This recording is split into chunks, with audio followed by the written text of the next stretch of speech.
Perfecto, cuando quieras. Ok, pues vamos a comenzar con la esclerosis sistémica. Pues vamos a comenzar haciendo la diferencia entre esclerodermia y esclerosis sistémica. Muchos doctores, médicos, diferentes, hasta investigadores, utilizan el mismo término de esclerodermia para referirse a la esclerosis sistémica, pero la esclerodermia en sí, tal cual, significa piel dura, tal cual, y no hace alusión directamente a la enfermedad, a la esclerosis sistémica, sino es solo un síntoma que se puede presentar o no dentro de esta enfermedad. Vamos a ver que igual que en esclerosis sistémica, se define como una enfermedad multisistémica porque va a llegar a afectar a diferentes órganos, gastrointestinal, la piel, circulatorio, entre otros. Autoinmunitaria, vamos a ver, va a ser crónica, heterogénea y dinámica. Crónica, heterogénea y dinámica, vamos a ver que es porque esta va a tener un avance progresivo, va a ser diferente en todos los pacientes, no se va a presentar de una misma forma en todos los pacientes, va a ser de una etiología desconocida y que clínicamente se va a caracterizar por una fibrosis excesiva que va a afectar tanto a la piel como órganos internos.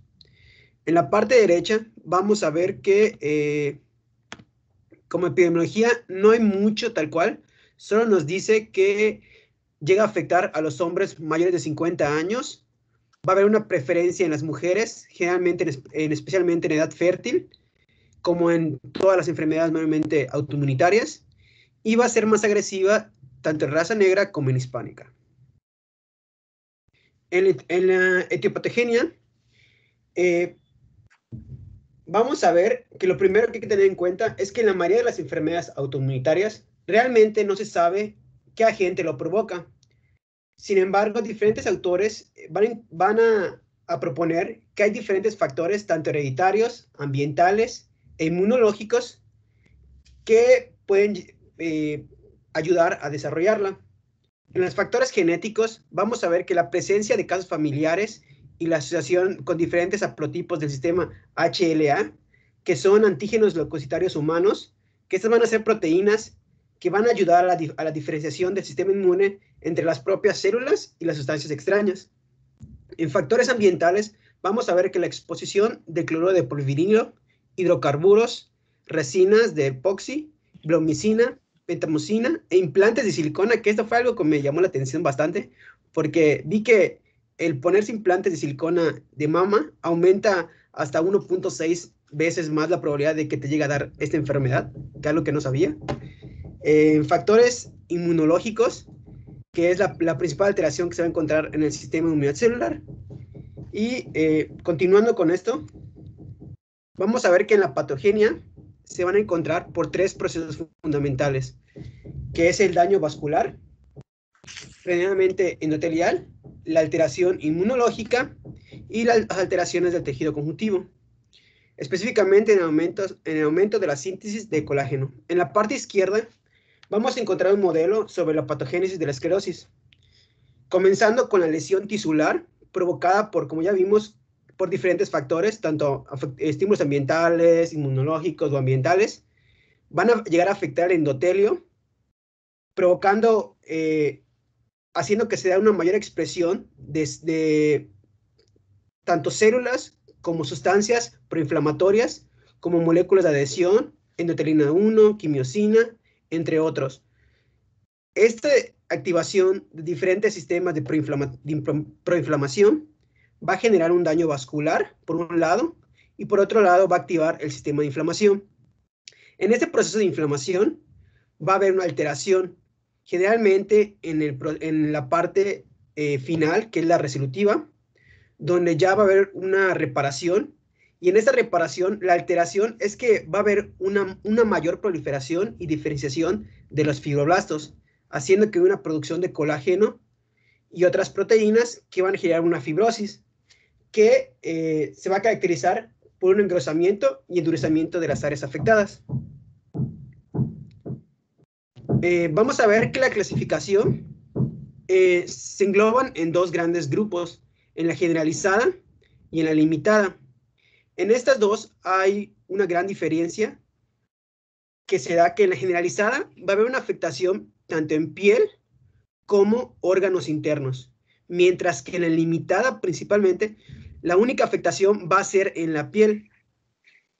En la generalizada vamos a encontrar que hay tres subtipos: la difusa, la limitada o antes conocida como CRES y la esclerodermia. Tanto en la difusa como en la limitada, que son la que se va a presentar en el 90% de los casos de esta enfermedad, vamos a ver que en las dos va a haber afectación de órganos internos. Y la diferencia va a ser de que el tiempo de evolución de esta afectación de órganos internos y la extensión de las lesiones esclerodérmicas. En la difusa, como su nombre lo dice, va a tener, como en la parte derecha donde está el señalador, va a llegar a afectar a toda la parte del cuerpo, generalmente, mientras que en la limitada, como su nombre lo dice, va a haber una limitación en la afectación de esas lesiones. Generalmente se va a presentar en la cabeza, en el cuello y en las extremidades en la parte distal, tanto en manos como en pies. Mientras que en la parte de sinesclerodermia, este es como algo muy, digamos, sobresaliente, porque en este va a haber afectación de órganos internos, va a haber afectación, por ejemplo, del fenómeno de Raynaud, afectación visceral, pero algo que hay que tener en cuenta es que no va a haber endurecimiento de la piel, no se va a dar esa esclerodermia. Por eso por eso cuando comencé hice la diferencia entre que la esclerodermia no es lo mismo que esclerosis sistémica. Y aquí se va a ver una presencia de anticuerpos sana. En la limitada, vamos a ver que igual va a haber dos subtipos, que va a ser la morfea en placa y la morfea lineal. En la morfea en placa, que ahorita vamos a hablar más específicamente, pues se puede presentar en circuncintra, generalizada y panesclerótica. En la lineal, vamos a ver que, que se va a dividir en afectación con cara y sin afectación en cara. Hablando específicamente de la esclerodermia localizada, en los dos grupos, que la morfea en placas, que se presentan en la parte izquierda, y la morfea lineal en la parte derecha, vamos a ver que la morfea en placas va a ser la más frecuente en ambas. Como su nombre lo dice, va a estar en forma de placas, que puede ser circunscrita, que se refiere a que solo va a estar en un lado, así como en el señalador que le estoy poniendo, que solo se va a poner como un punto, y generalizada, que van a ser diferentes placas que van a coincidir entre sí, formando una grande, más o menos. El tamaño puede ser variable, tanto en circunscrita como en generalizada. O sea que en esta, por ejemplo, en la parte izquierda, puede ser uno chiquito o uno grande, pero solo de una placa. Generalmente va a tener un halo violáceo, que no sé si se puede, se puede apreciar en la imagen, pero se ve como moradito, aquí donde está el precursor. Algo bueno de esta enfermedad, o algo característico se puede decir, es que no se va a adherir a estructuras profundas. ¿Qué quiere decir esto? Que al momento de la resolución de esta enfermedad, porque se va a resolver prácticamente por sí solita, es que no va a llegar a una afectación de músculos, de tendones o algo, lo que no va a perjudicar en un futuro al paciente en la movilidad. En la resolución, generalmente, algunas complicaciones es como la alteración de pigmentación, ausencia de vello y ausencia de glándulas. En la morfea lineal, generalmente va a ser más frecuente en niños. Va a ser tal cual una forma lineal, generalmente unilateral, que puede ser de pequeña o gran extensión. Cuando llega a tener una afectación en el cuero cabelludo o en la cabeza, se denomina golpe de sable, porque si se dan cuenta en la imagen, lo voy a acercar, ¿se dan cuenta? Parece como que le hubieran golpeado con un machete, con un sable, tal cual, así la línea, y de esa característica, por eso el nombre. Pero igual puede presentarse sin afectación en la cara, como en la parte de aquí en la imagen a la derecha, que es en la mano, en forma lineal, pero no necesariamente. Esta, a comparación de la de en placas, esta sí va a llegar a afectar a estructuras profundas, lo que va a dar una limitación de la movilidad y, con el paso del tiempo, atrofia muscular. ¿Algo que quiera mencionar, doctora? No. ¿No? ¿Todo bien? Ok. Ok, vamos a seguir, como lo había mencionado, que la limitada antes se denominaba CRES. este término CRES ya no es tan utilizado porque ya es abarcado como que ya están dentro de las complicaciones de diferentes órganos, pero se sigue usando a veces, más o menos. Vamos a ver que el CRES, la C proviene de la calcinosis cutis, que va a consistir en depósitos cutáneos, específicamente de fosfato de calcio, que se van a presentar de forma característica en las manos, como en la parte derecha, especialmente sobre las articulaciones interfalencas proximales y las yemas de los dedos. Se puede presentar en tejido periarticular, sobre prominencias óseas, tal cual, en los codos, en las rodillas, porque este calcinosis cutis se puede presentar realmente en cualquier parte del cuerpo. Vamos a acercar la imagen. Si se dan cuenta aquí, en la radiografía, esas cositas blancas es tal cual el fosfato de calcio que se está dando. Y se dan cuenta, generalmente se dan en las articulaciones proximales y en las yemas de los dedos.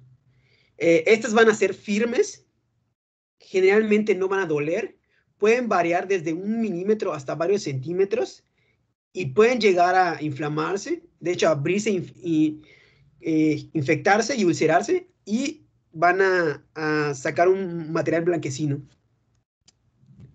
¿Okay?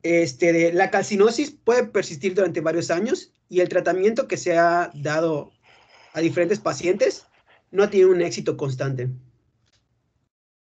Siguiendo con la otra parte del CRES, viene la R del fenómeno de Raynaud, que esto va a ser uno de los primeros síntomas iniciales que se van a presentar durante los años de esta enfermedad. Vamos a ver que generalmente va a haber una afectación tanto en manos, pies, nariz, oreja y lengua, y esta se va a dar por desencadenación de una emoción intensa o exposición al frío. ¿Cómo se va a dar esta manifestación clínica? Va a ver que en las diferentes partes del cuerpo, que había dicho manos, pies, nariz, oreja y lengua, va a haber un cambio de coloración. Puede ser blanco, azul o rojo, generalmente, porque esta va a presentar 3 fases. En la fase 1, la fase pálida, la fase cianótica y la fase hiperémica. Vamos a ver que en la fase pálida se va a presentar, vamos a acercar, en la fase pálida se va a presentar este cambio de coloración como en blanquecino tal cual, y se va a deber a la isquemia por la vasoconstricción de los vasos. En la fase cianótica, se dan cuenta en los dedos, en esta imagen, se va a presentar entre azul, morado, generalmente, y se va a deber por la hipoxia tisular.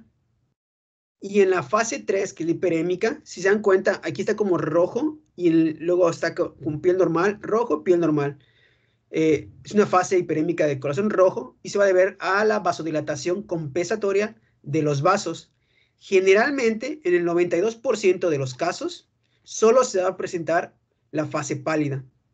En el 55% se van a presentar las 2 fases y solo en el 45% se va a presentar en las 3 fases. Algo que hay que tener muy en cuenta, que este fenómeno de Raynaud es muy característico de esta enfermedad. En el cuadro de aquí abajo les presento un cuadro donde pongo diferentes patologías y vamos a ver si está el fenómeno de Raynaud, si está ausente o está presente. Como ya habíamos mencionado, en la esclerosis localizada, este va a estar ausente. Pero si se dan cuenta, en la esclerosis generalizada, tanto limitada como difusa, se va a presentar entre el 85 o el 95% de los casos. Y como dice acá, su ausencia hace mérito a descartar diagnósticos diferenciales de esclerodermia. ¿Qué quiere decir esto? Que como es tan característico de esta enfermedad, el fenómeno de Raynaud, si llegamos a tener esclerodermia y no llegamos a tener este fenómeno de Raynaud, hay que pensar en otras causas que puedan presentar esa afectación de esclerodermia. En la esclerosis generalizada sin esclerodermia, igual va a estar presente. Aquí no va a haber una esclerodermia, pero sí va a estar presente el fenómeno de Raynaud. Y hay otras enfermedades que de hecho son diagnósticos diferenciales de esa enfermedad, que igual van a llegar a presentar el fenómeno de Raynaud, como enfermedad mixta del tejido conectivo y el síndrome de posición. Igual por ejemplo, en esta de enfermedad mixta del tejido conectivo, llega a estar presente en el 90% de los casos, que es uno de los diagnósticos diferenciales principales. Vamos a ver que el fenómeno de Raynaud se divide en dos, como generalmente todas las enfermedades, en primario y en secundario. El primario, como generalmente es de enfermedades, no vas a saber el qué lo provocó. No va a estar asociado a una enfermedad, mientras que el secundario sí va a estar asociado a una enfermedad o algo que lo llegue a relacionar.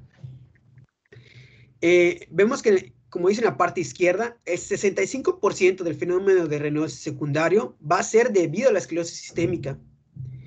Y entre estas dos, entre la primaria y la secundaria, vamos a ver que sí hay diferencias entre que nos hace pensar si es la primaria o la secundaria, para hacer esa distinción. Vamos a comenzar que en la edad de inicio, si es menor a los 30 años, vamos a pensar mayormente en un fenómeno renal primario a comparación del secundario, que es a mayor de los 30 años. Vamos a ver que en la primaria va a ser generalmente simétrica y con parestesias, mientras que en el fenómeno renal secundario va a ser asimétrica y va a generar un dolor intenso. Las consecuencias en el fenómeno primario es raras estas consecuencias, mientras que en el secundario, ahorita vamos a hablar más específicamente de las úlceras que se van a presentar como consecuencias debido a esta enfermedad. La etiología, como ya había mencionado, en la primaria no es evidente o no está asociado a alguna patología, mientras que la secundaria sí es. En la exploración vamos a ver que no es concluyente. Como no sabemos qué la está provocando o debido a qué se da, pues en teoría a la exploración no vamos a encontrar ningún signo o algo que nos apoye. Mientras que en la secundaria, como está asociada a una enfermedad secundaria, sí nos va a orientar la exploración a diferentes. Por ejemplo, en esta enfermedad de esclerosis sistémica, pues si vemos que hay carcinosis cutis, esclerodermia y otras patologías que vamos a ver, sí va a orientarnos hacia que es un fenómeno secundario. Algo igual muy importante es la capilaroscopía, que en un momento más adelante les voy a mencionar, que en el fenómeno renal primario va a estar normal, mientras que en el fenómeno renal secundario va a estar anormal. Y pues generalmente en el primario es muy raro que se reciba tratamiento, mientras que en el fenómeno renal secundario, como estás tratando a la enfermedad secundaria, sí recibe tratamiento.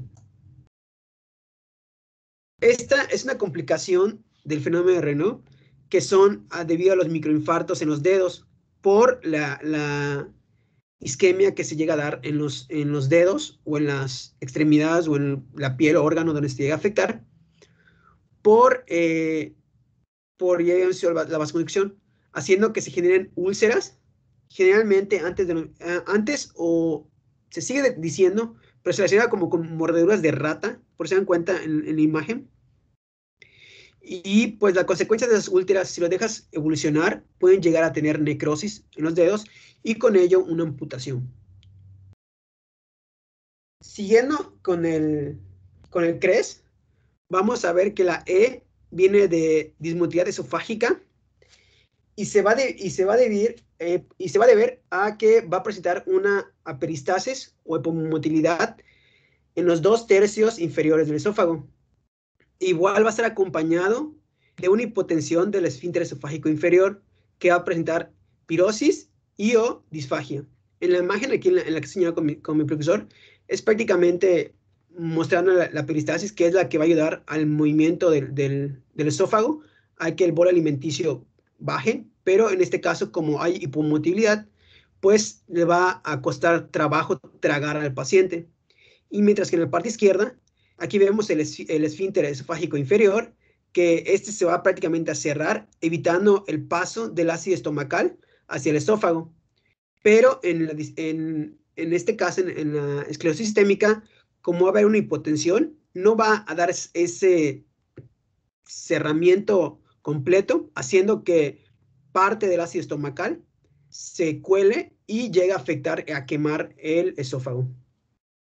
Por eso la pirosis y la disfagia. En la esclerodactilia, vamos a ver que, pues como ya había mencionado, es un acúmulo de tejido fibroso en los tejidos, generalmente en los dedos, que va a presentar una mano brillosa y contracturas de flexión, que más adelante igual les voy a mencionar. Y de último, en la T de Cres se presenta de las telangietáceas, que son la dilatación de los vasos superficiales de la piel, que puede ser las venas, las capilares, las arteriolas, que están dilatadas. Este se puede encontrar tanto en manos, en la cara, en los labios, como en esta imagen, los dedos y en la mucosa oral. Son vistos generalmente en el subtipo delimitada, suelen ser inofensivas, pero pueden llegar a ser un problema cosmético generalmente para los pacientes y llegan a desaparecer espontáneamente con el tiempo. Vamos a ver que en este cuadro les presento, en la parte izquierda va a estar el sistema que va a estar afectado y en la parte derecha las características clínicas posibles de esta afectación.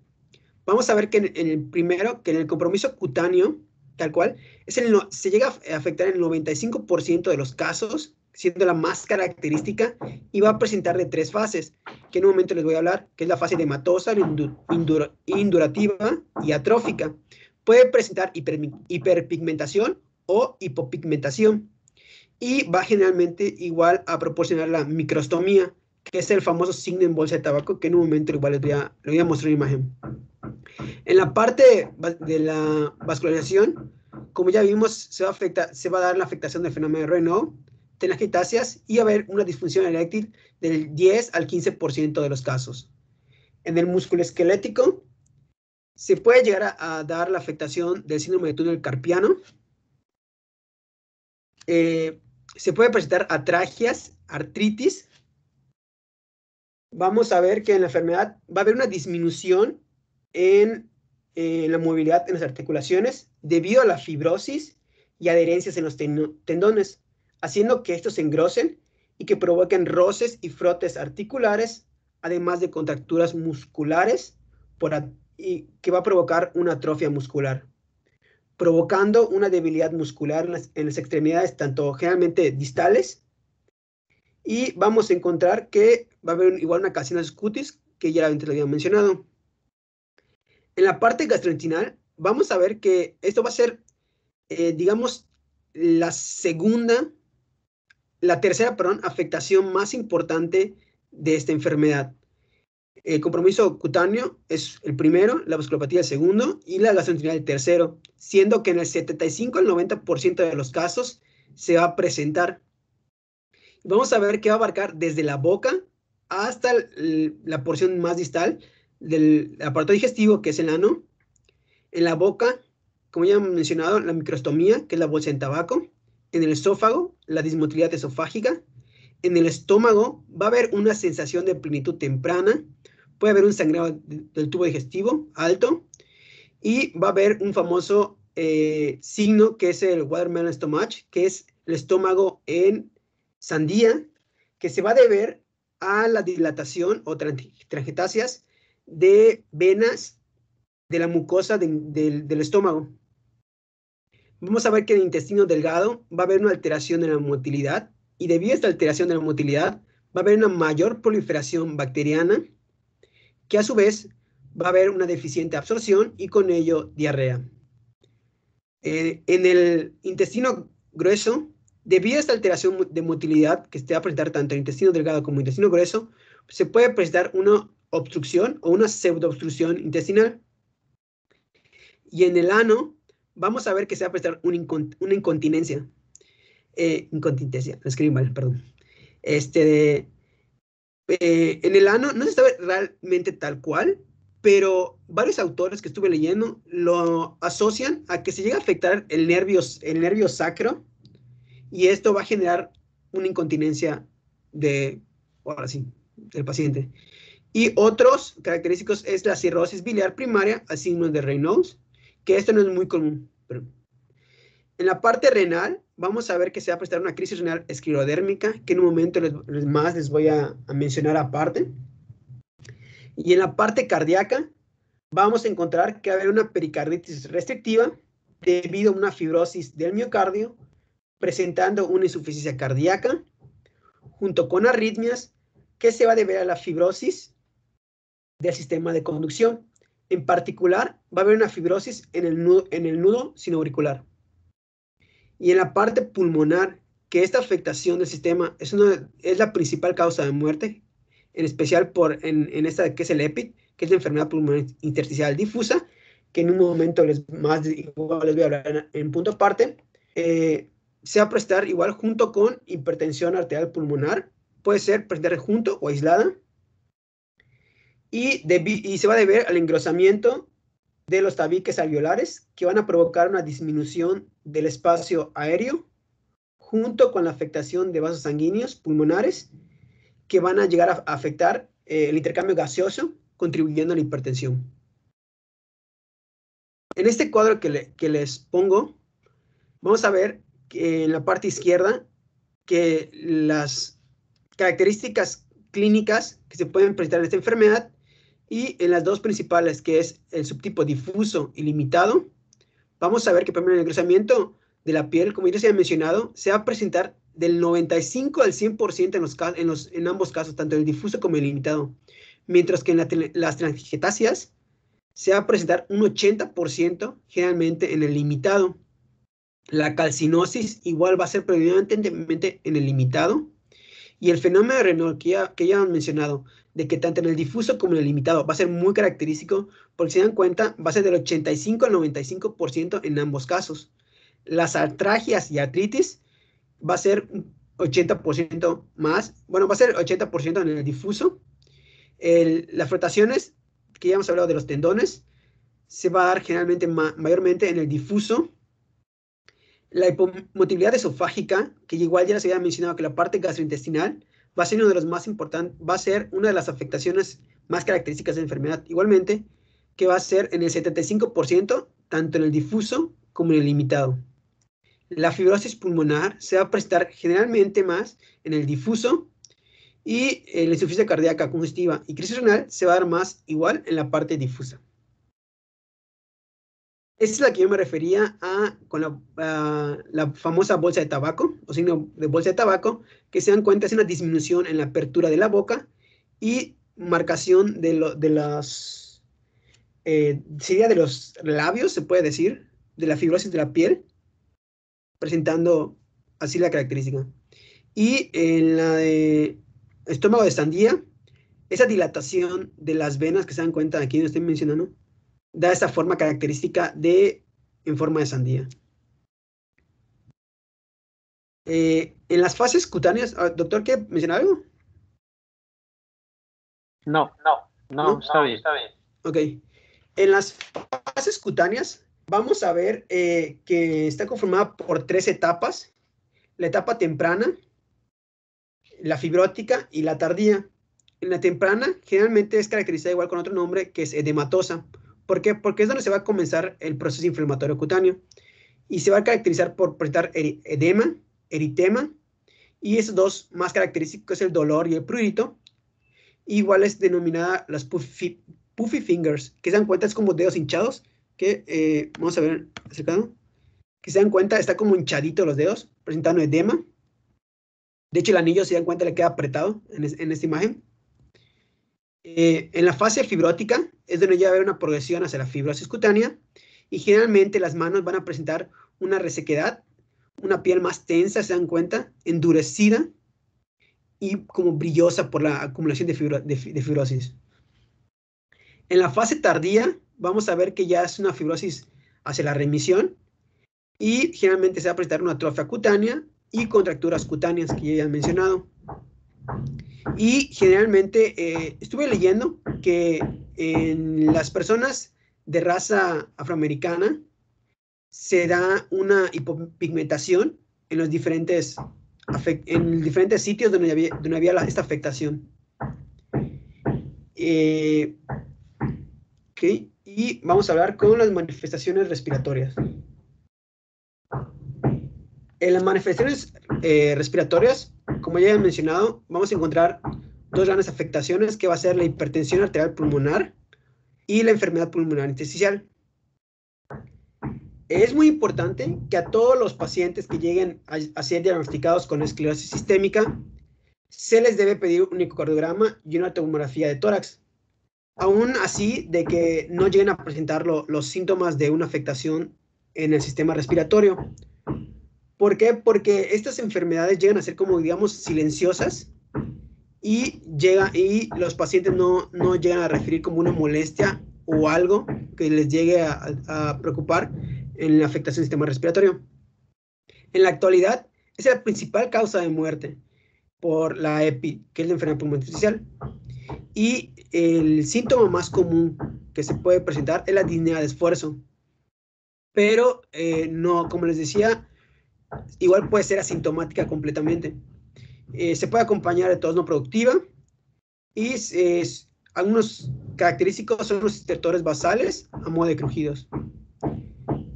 La biopsia pulmonar para hacer el diagnóstico de esta enfermedad pulmonar intersticial solo se debe aplicar cuando hay un patrón atípico en la tomografía. Y algo muy importante es la capacidad vital forzada y la difusión de monóxido de carbono.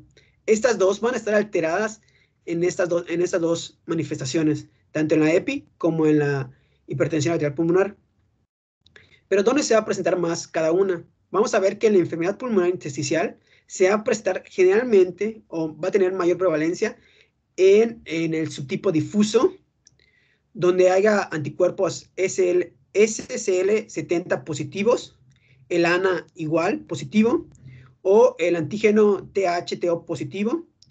Y como ya había mencionado, que es de vital importancia, la capacidad vital forzada y la difusión de monóxido de carbono, la relación entre estas dos, si da menor a 1.4, se estará hablando de que se llega a presentar una enfermedad pulmonar intersticial aislada.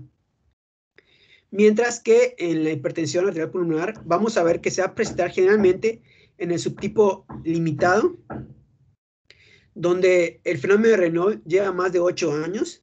En un momento les voy a mencionar a qué se refiere de esto de evolución, porque tanto el subtipo difuso como la limitada van a presentar diferentes tipos de evoluciones a lo largo del tiempo. Las personas que tengan anticitrómero positivo, igual, son más propensas a tener hipertensión arterial pulmonar. Si hay una difusión de monóxido de carbono menor a 60, igual, y la relación entre capacidad vital forzada y la difusión de monóxido de carbono, si es mayor a 1.6, quiere decir que tenemos una hipertensión arterial pulmonar aislada. Y la relación entre capacidad vital forzada y la difusión de monóxido de carbono entre 1.4 y 1.6, estaríamos hablando de una mixta, donde el paciente puede llegar a tener una hipertensión arterial pulmonar y una enfermedad pulmonar intersticial. En la parte derecha vamos a encontrar esta fibrosis que se llega a presentar en la EPI, que en la parte izquierda es muy poco la fibrosis en las bases pulmonares. Aquí se puede ver en las bases pulmonares. Y en la parte derecha ya hay una fibrosis más extensa. Generalmente el pulmón se debe ver oscuro. Y aquí se da cuenta, el doctor menciona que es como vidrio despulido. Pero eso yo no me fijé mucho, la verdad.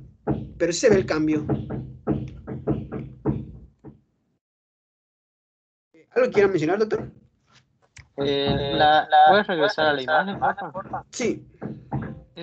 Evidentemente, pues es algo muy sutil, ¿no? O sea, es necesario tener, bueno, acostumbrarse a ver en las tomografías. Es importante acostumbrarse a verlas. Hay muchas veces se puede modular la intensidad o el contraste de la tomografía axial computada, y dependiendo de cómo se modifique el contraste, se puede favorecer la visión de ciertos órganos. Por ejemplo, cuando se deja de esta manera como lo están observando, es claro que tendrían que conocer las otras fases o otras modificaciones de contraste ya preestablecidas. Nos va a permitir ver ciertos órganos. Por ejemplo, esta que estamos observando se llama fase pulmonar o ventana pulmonar, porque esta forma en la que nos están presentando la tomografía nos permite ver con mayor claridad estructuras pulmonares. Normalmente las estructuras pulmonares o el tejido pulmonar, ahí lo deberíamos de percibir como un tejido como ese que se ve ahí, como lo que está en medio, que se ve negrito, al de a la derecha, el tejido pulmonar ese vendría siendo como el sano, vamos a decir, el bueno, el que está bien. De hecho, para mi gusto debería estar un poquito más negrito, para mi gusto. Y ahora, las partes que se ven grisecitas, como las que estás, esa es anormal. Esa no es lo más correcto. Ahí pareciera que está blanquecino, no está oscurito. ¿Dale? Entonces, evidentemente es una imagen no de muy buena calidad, pero si lo viéramos enfrente del monitor, se vería como, no sé si alguna vez han tenido un cristal en alguna ventana que no se vea claro, que no sea transparente puro, sino que sea como un vidrio esmerilado, como si fuera, no sé, bolitas o empedrado, o no sé cómo se diga. Simula a un vidrio de esos que tienen bolitas, que no te permiten ver con así clara y transparentemente por afuera del cristal, ¿no? O a través del cristal. Por eso se le llama vidrio despulido o esmerilado, así le dicen. Y tiene relevancia porque representa, pues, compromiso, ¿no? Representa compromiso pulmonar, del tejido pulmonar. Así es. Solo eso quería agregar, todo lo demás está bien, Pedro. Listo, gracias. Ok, vamos a continuar con la manifestación renal. Vamos a ver que la insuficiencia renal es una de las complicaciones más temidas en esta enfermedad. Generalmente la crisis renal va a cursar con una crisis en el 10% con normotensión y el 90% va a haber una crisis con hipertensión en el 90% de los casos. Y esto se va a deber a la activación del sistema renina-angiotensina. Normalmente creo que todos pensaríamos de que si se presenta con una tensión normal, sería o tendría un mejor pronóstico, pero en este caso es al contrario. Generalmente a las personas que presentan esta crisis renal junto con una normotensión llegan a tener un peor pronóstico.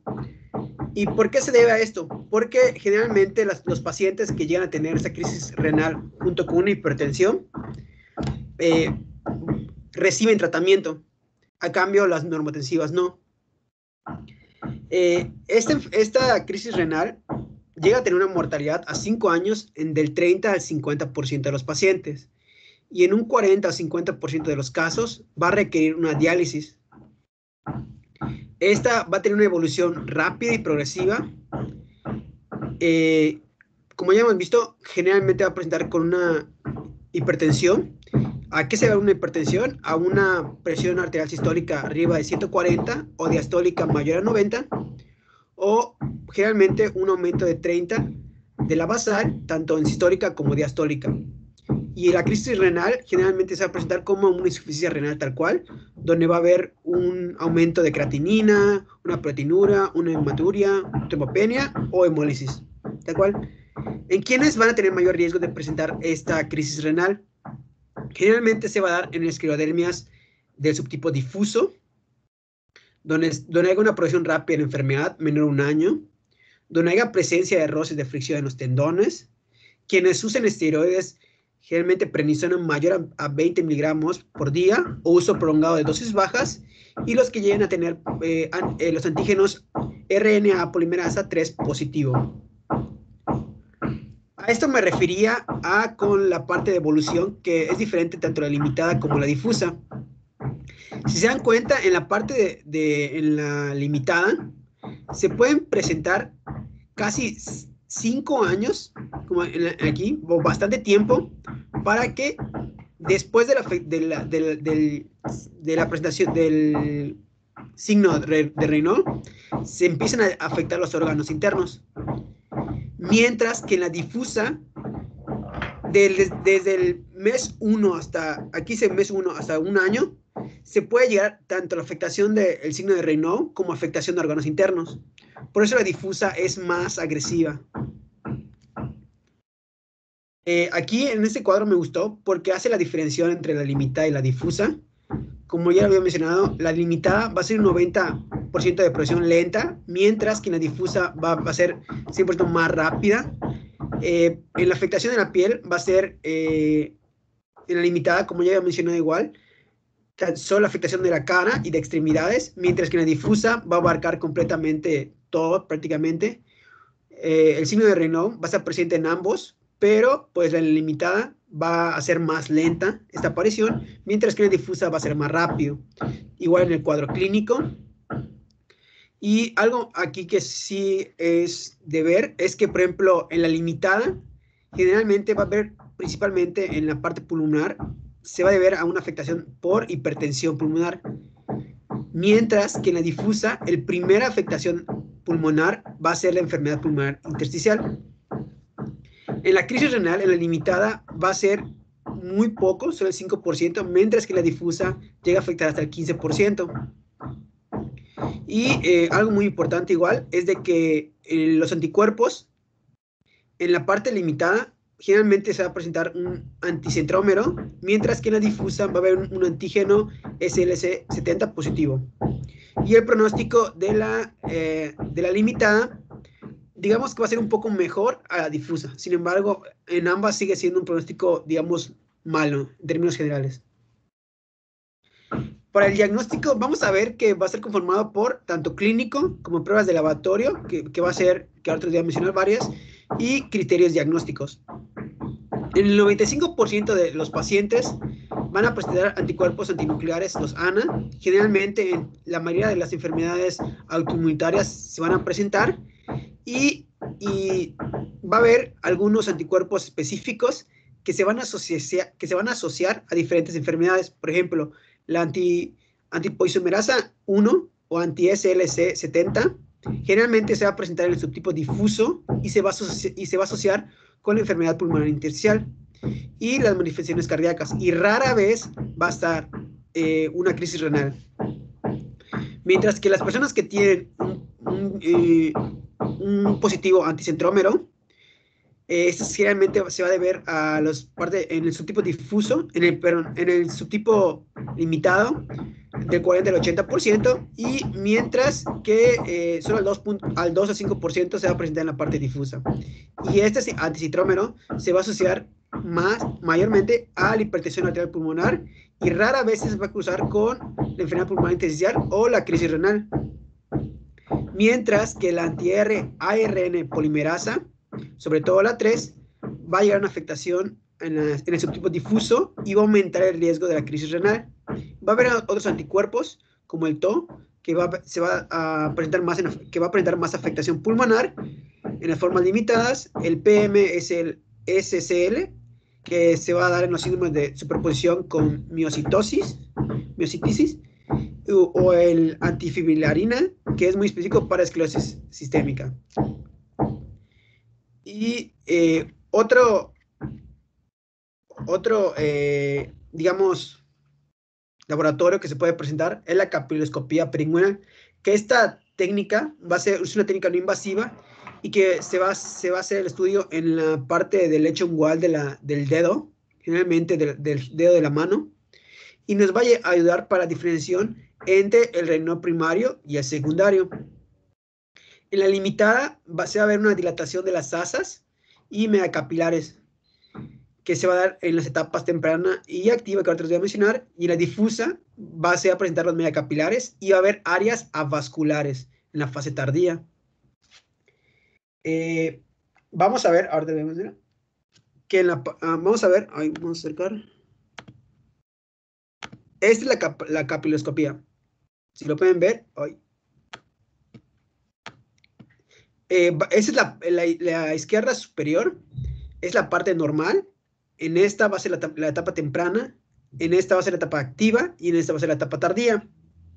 En la parte temprana, si se dan cuenta, algunos capilares empiezan a dilatarse, pero todavía conservan el número y su distribución generalmente.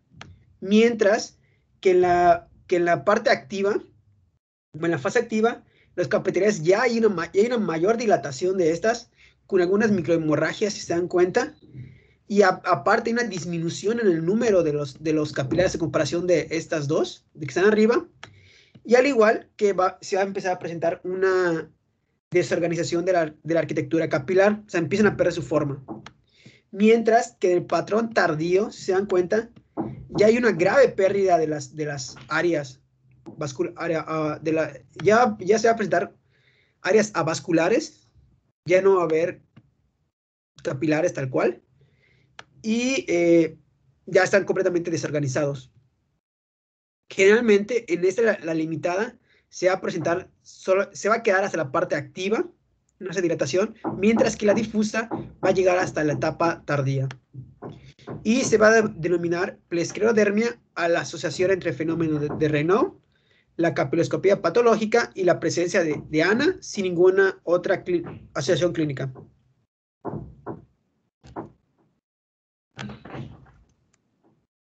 Uy.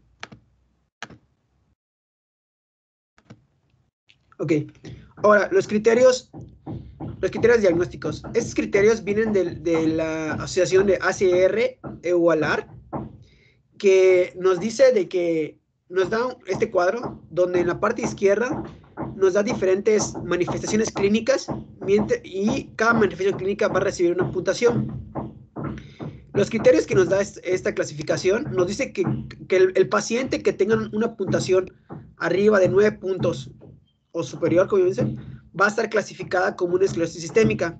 Si se dan cuenta, en el primer cuadro, la manifestación principal, que es el engrosamiento de la piel en la parte proximal de la articulación de las manos, va a tener directamente los 9 puntos, mientras que otras van a presentar en un menor puntaje, como por ejemplo el engrosamiento de la piel, de los dedos, que puede ser el puff fingers, que es en la etapa temprana, la esclerodactilia, que va a recibir 2 o 4 puntos dependiendo, las telangiectasias, que va a recibir 2 puntos, la capiloscopía patológica 2 puntos, la manifestación pulmonar, tanto la enfermedad pulmonar intersticial como la hipertensión arterial pulmonar van a recibir 2 puntos, el fenómeno de Raynaud 3 puntos, y si salen positivos en algún anticuerpo van a recibir 3 puntos. Otro que me gustó mucho es el puntaje modificado de Rondán, que este puntaje nos va a señalar qué tanta afectación y qué tanta a nivel de afectación igual va a estar la piel con respecto a la esclerodermia. Este puntaje va a dividir en 17 áreas el cuerpo, cada uno con un puntaje de 0 a 3 puntos, donde el 0 es una parte normal y al recibir 3 puntos va a tener un engrosamiento severo, y 3 por 17 pues da los 51 puntos que te va a dar. En la parte de esclerodermia con tratamiento y sin tratamiento, vamos a ver que en este lado el puntaje cutáneo de Rondán, que en un momento, hace ratito vimos, vamos a ver que sin el tratamiento tal cual, la enfermedad va a tener una evolución a un punto donde el puntaje de Rondán va a ser muy alto. ¿Qué quiere decir esto? Que va a tener va a tener una mayor afectación en un área extensa del cuerpo y puede tener una afectación igual en órganos internos. Al final va a tener una resolución la enfermedad, pero progresiva, pero hay que tener en cuenta de que puede tener una afectación tanto en órganos internos igual, mientras que en la parte que tenemos con tratamiento, igual va a tener un ascenso, pero al recibir tratamiento, lo que queremos hacer es que haga una reducción en esa extensión de daño hacia tanto la piel, y eso igual quiere decir que los órganos internos van a recibir una menor afectación. Y al momento de la resolución, puede llegar hasta no tener, hasta tener 0 puntos en un puntaje de Rodman.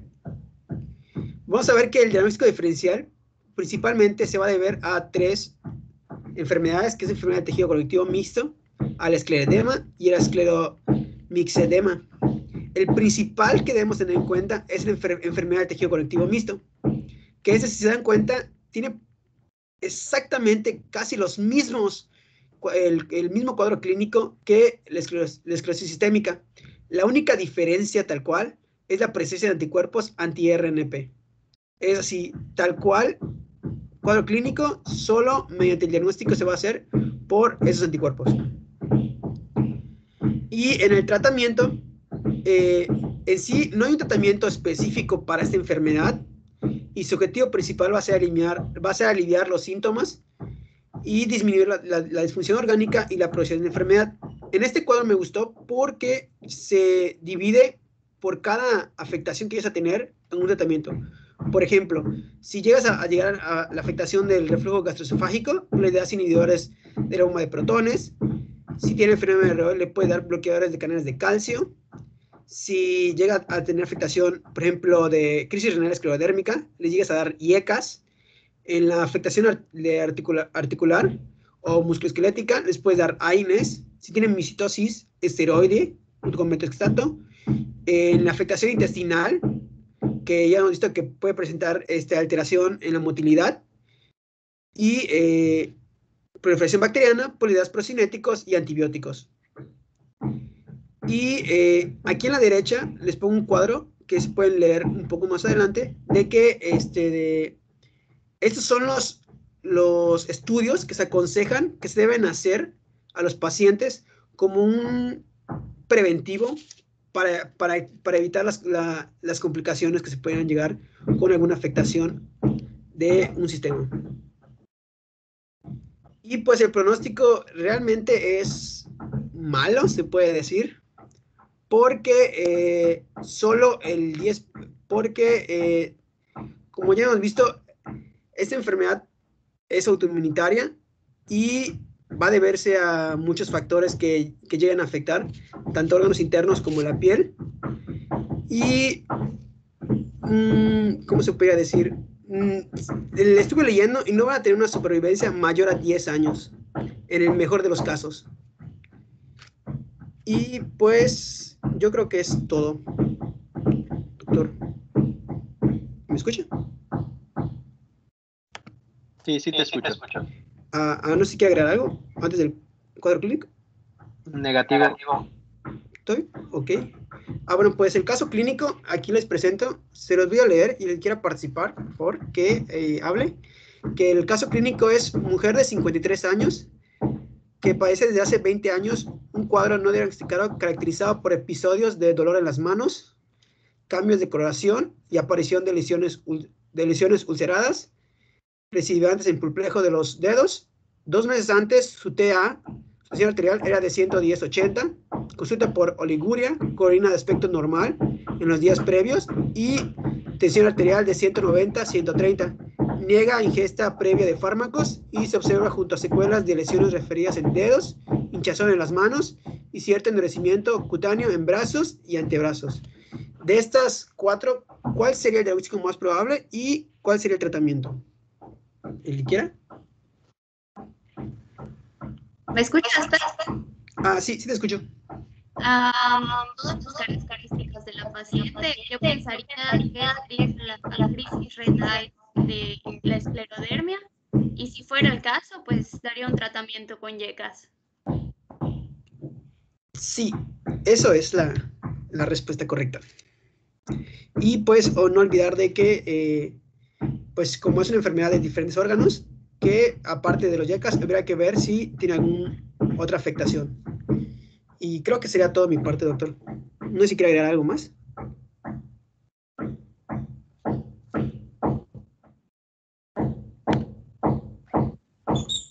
No, muchas gracias, Pedro. Estuvo muy bien. Mira, la verdad es que si no agregué nada es porque no era necesario agregar nada de lo que estabas diciendo. Eso estaba muy bien. Nada más traten de recordar que esta enfermedad, que es la esclerosis sistémica, forma parte de un espectro de enfermedades que dañan o afectan al tejido conectivo. Asimismo, ahí tenemos, por ejemplo, a la artritis reumatoide, lupus eritematoso sistémico, entre otras. Y pues bueno, esta enfermedad es muy interesante, puesto que tiene unas manifestaciones que muchas veces pues son extremadamente obvias, ¿no? Como lo es el dato clínico pivote, que son, por ejemplo, en el caso de la esclerosis sistémica difusa, como es la esclerosis de la piel o la esclerodermia. Esa es una manifestación extremadamente evidente, ¿no? Debemos de percibir también que, por ejemplo, la relevancia que tiene algunos hallazgos clínicos que nos van a servir para sospechar en esta enfermedad, y no solo en esta, sino en otras enfermedades que afectan el tejido conectivo. Me refiero al fenómeno de Raynaud. Es importante que se familiaricen con el fenómeno de Raynaud, qué es, cómo se ve.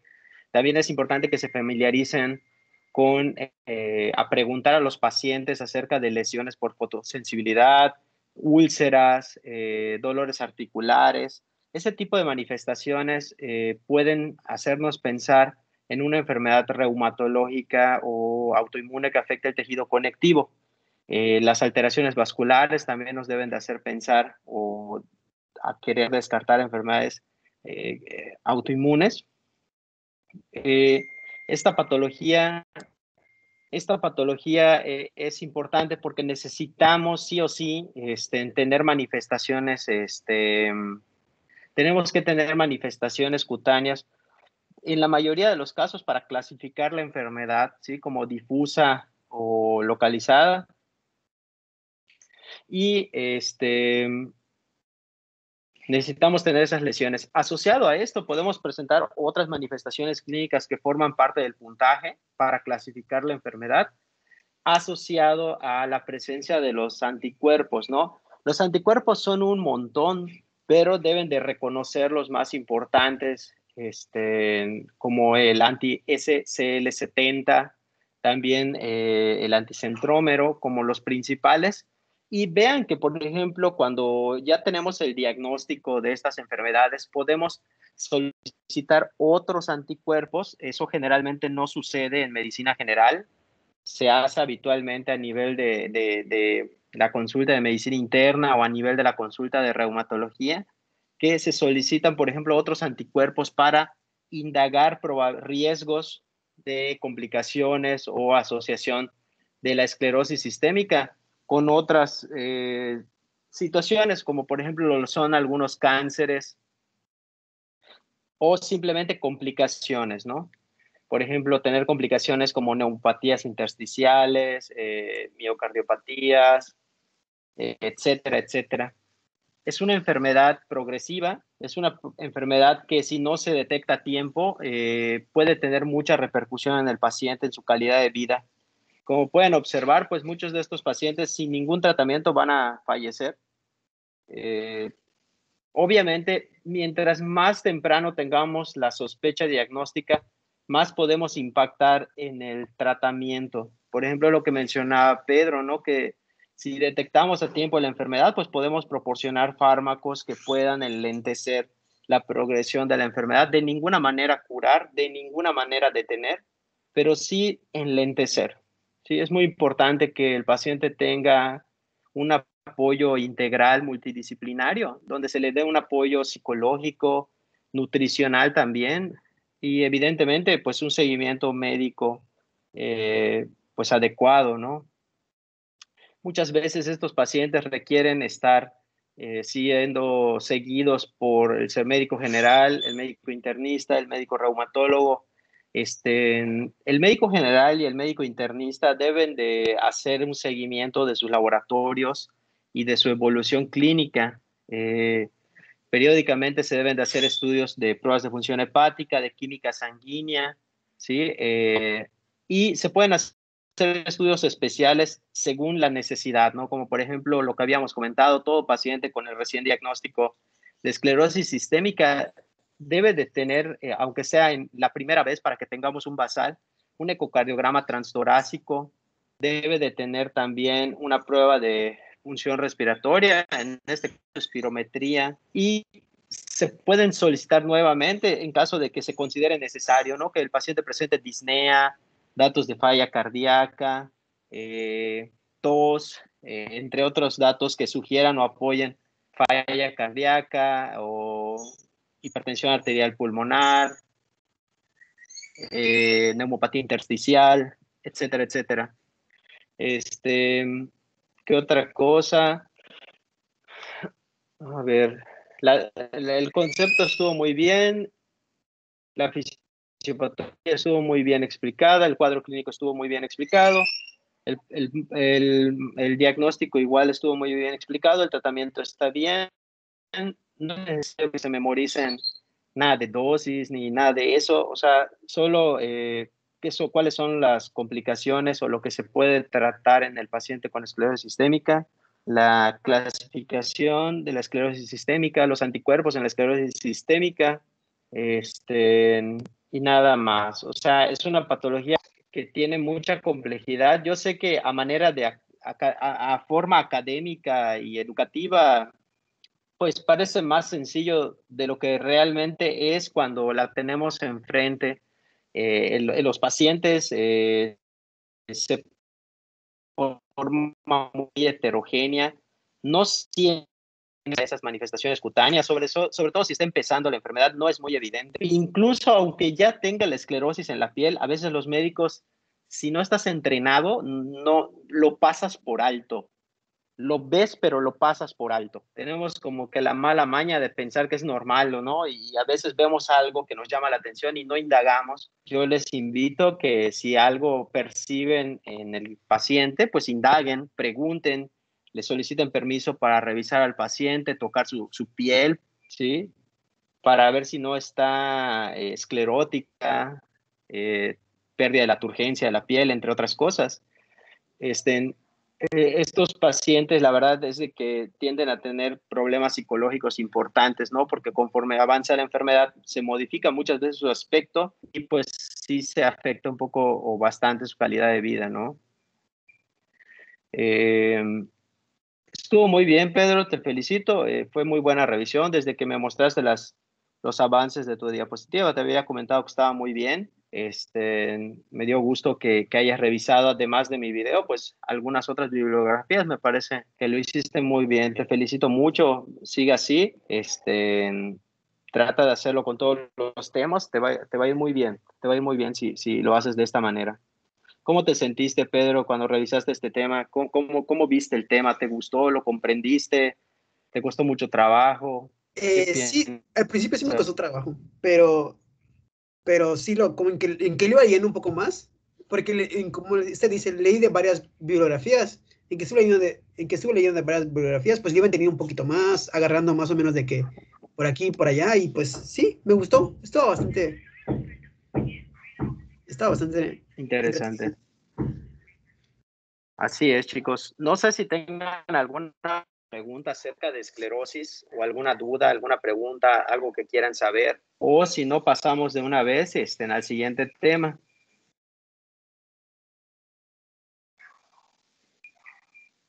Nada, ninguna pregunta. A ver,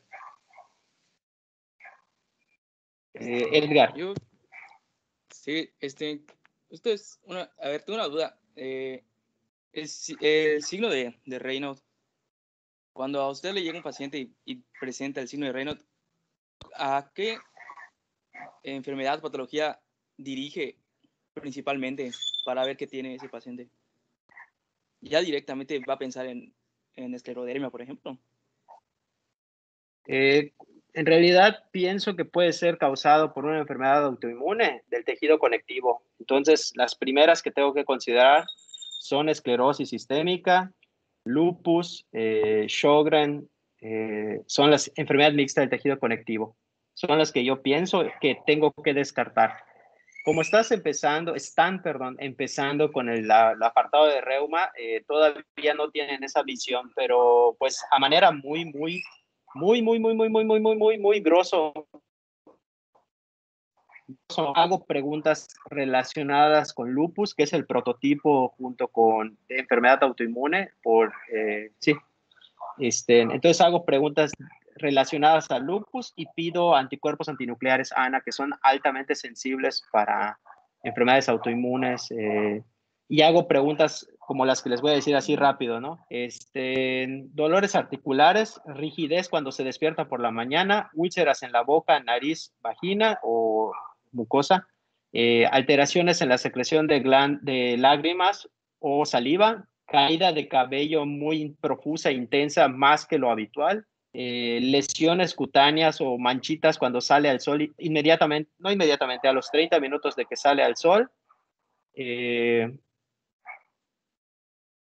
Eso que acabo de decir son lo que en mi habitual es lo que yo le pregunto para empezar a pensar en una enfermedad autoinmune. Ya que se descarte, por ejemplo, esos aspectos clínicos, le puedes pedir mínimamente anticuerpos antinucleares, lo que conocemos coloquialmente como ANAS, anticuerpos antinucleares. Le pedimos ANAS. Los ANAS son tremendamente sensibles, no para todas las enfermedades autoinmunes, pero la verdad es que se elevan en casi todas las enfermedades autoinmunes, solo que en unas se eleva más que en otras. Se lo puedes pedir, no es tan caro y la verdad sí te va a orientar, porque si sale negativo, entonces la verdad no se apoya que haya una enfermedad autoinmune, no se apoya. Y podría ser que se trate de un fenómeno de Raynaud primario, ¿sí? O sea, que solo tenga el fenómeno de Raynaud. Así es, más o menos así lo hago, Edgar. No sé si tengan alguna otra pregunta, chicos, alguna otra duda. Está muy bien la diapo que hizo Pedro porque logró sintetizar, pues la verdad, el tema muy bien, lo sintetizó muy bien y la verdad, o sea, estuvo bien que lo hicieras en 1 hora, estuvo perfecto. Me acuerdo que cuando yo preparé este tema, yo decía que como que lo quería hacer más corto, pero no podía porque no soy muy, no sé, a veces peco de creer que tengo, no es temor, yo soy una persona que cree que puede que el receptor de que recibe la información no entienda mi información, entonces trato de pecar de sobreexplicación, o sea, para que sea lo más extremadamente entendible. Pero es importante, pues, tratar de sintetizar, ¿no? Lo más que se pueda. Así es, chicos. Bueno, no sé si se encuentre listo la persona que va a exponer. Creo que sigue. Hola, doctor. Soy yo, Samira. Voy Hola. yo con miopatía inflamatoria. Lo que pasa es que ayer les había comentado la otra mitad del otro salón que tenían una clase a la 1. Sí, cierto. Claro. Ya, no se preocupen. Creo que varios ya se salieron porque ya empezó su clase. Okay. Entonces, no sé si lo dejamos para mañana. Claro, desde luego, claro, desde luego. Sí, vamos a dejarlo para mañana, para que puedan tener su clase sus compañeros y no se sientan como afectados. Ya mañana les preguntamos, porque igual y si el próximo jueves se ponen de acuerdo, igual y podemos avanzar con la clase, pero como en esta vez no les preguntamos, pues tampoco me gustaría decir, sí, continuemos y que ellos vean el video. Me sentiría como que no fue prudente de mi parte, pero si la próxima jueves ellos están de acuerdo, igual y seguimos de lleno y lo ven en grabación si están de acuerdo, ¿verdad? No quiero que piensen que no los tomen en cuenta.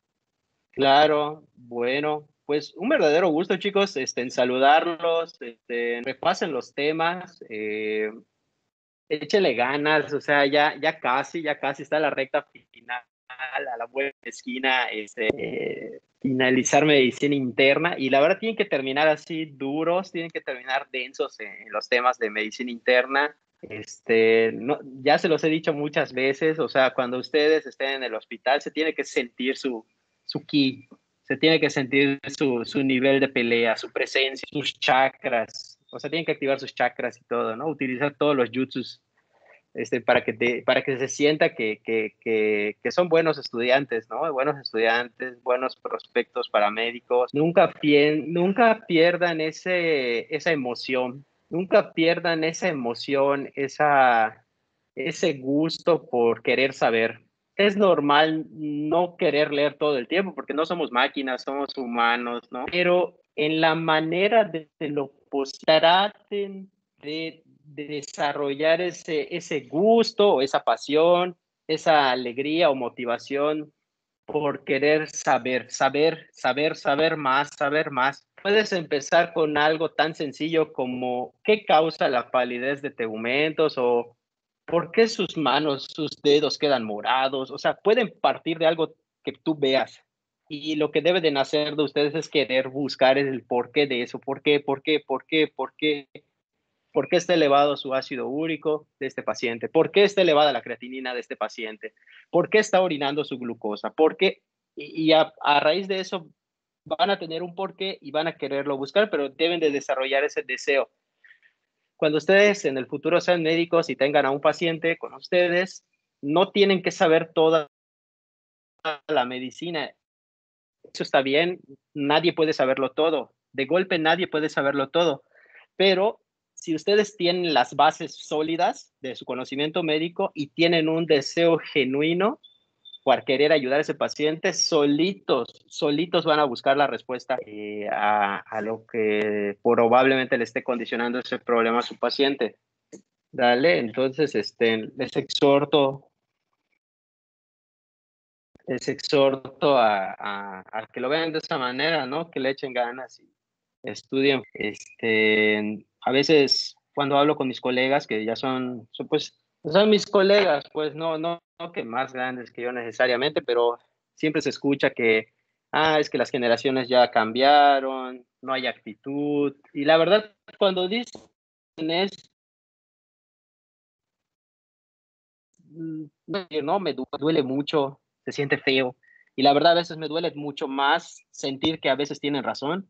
Es doloroso lo que yo les comenté ayer de lo que los puntos de buena práctica de un estudiante de medicina. O sea, dije que ya casi no se ve, es triste, pero es verdad. O sea, ya casi no se ve. Ese tipo de conductas que yo les dije ya están casi en desaparición. Digo, hasta cierto punto es más fácil destacar ahora, ¿no? Porque pues como ya muchos ya cambiaron, ya no es como antes, ya el buen médico pues más fácil puede destacar en ese de desidia. Pero pues digo, no es el punto, ¿no? El punto es que no hubieron un montón de apáticos, sino un montón de buenos médicos interesados. Entonces yo les exhorto a que sean esos. Ustedes sean ese tipo de estudiantes de medicina y futuros médicos, sean esos. Igual como yo les decía, a veces traten de imaginar que traten de llegar a ser el médico que sus papás, sus abuelitos esperan que ustedes sean. Sí, bueno, échenle ganas, chicos, que estén bien y nos vemos mañana por la. Entonces, cuídense, que tengan buenas. Hasta mañana, Doc, gracias.